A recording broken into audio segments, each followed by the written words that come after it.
know that 84% of business-to-business decision makers kick off their buying process with a referral?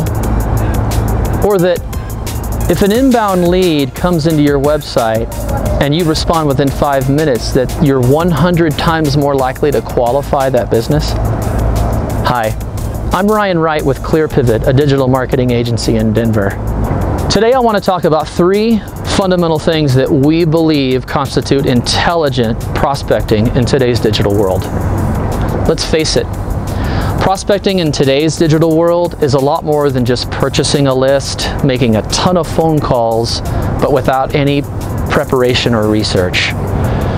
When you prospect today, if someone's come to your website and viewed a web page or submitted a form, you've got to do a little bit of research on them before you follow up. It's a way of respecting them.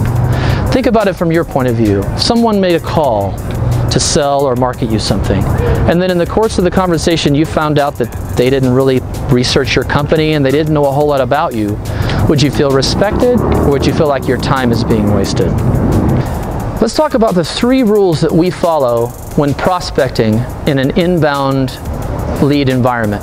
Those 3 are going to be what you need when you follow up as far as the contact information, identifying the company, an intro and a script, and your frequency. First one, what do you need? You're going to have a name, email, and name of the company, and you don't necessarily need a phone number.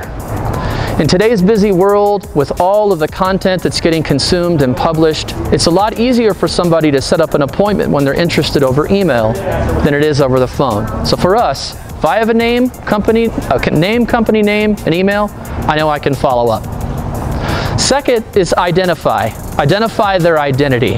Not just what they do, but their identity as a company and how they differ from their competitors.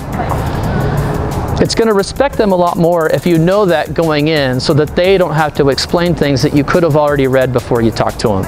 I know that some salespeople today don't like to use scripts, but with the plethora of information that's available on the internet about both companies and employees, ClearPivot has made it a non-negotiable part of our process.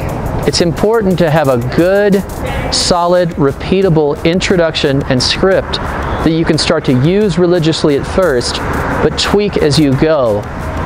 What we do is whenever we start to get positive response patterns from those scripts, we continue to use those and stick with what works to increase our conversion rate. So we talked about contact information that you need to follow up. We talked about identifying the identity of the company before you even call, researching, and also your script and your intro. The last thing, and this is the most important once you've gotten to the end of your follow-up process, is the frequency with which you follow up. In our experience over time, we've learned that if we don't establish a follow-up frequency at the end of that first email conversation or the end of that first phone call, chances are the prospect's going to completely forget about us, and even if there's an opportunity there, it's going to lose momentum. So whatever you do at the end of that email conversation or phone conversation, just ask the prospect, when is a good time to follow up next?